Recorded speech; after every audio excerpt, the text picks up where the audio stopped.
that loving yourself is so pivotal. Why? Because the first commandment is to love God with all your heart and all your soul and all your mind, right?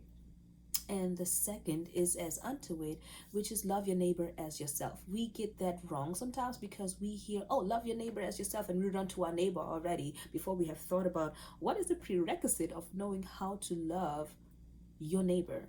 It's knowing how to love yourself first. And people get that misconstrued with loving, like being a lover of yourself. We're not talking about being self-indulged and looking at yourself as if you were like the high thing.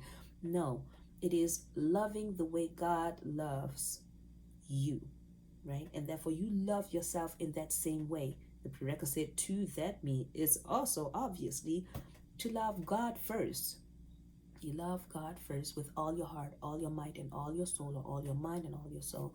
And then you will know how to love yourself. And then you will know how to love your neighbor.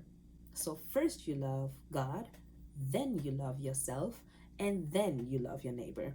Because all these are like building blocks. The first building block is God, the second building block is you, and then the third building block is your neighbor.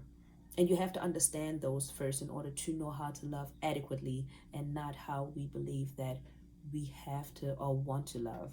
God has given us a blueprint on how to love, and that's how we want to love.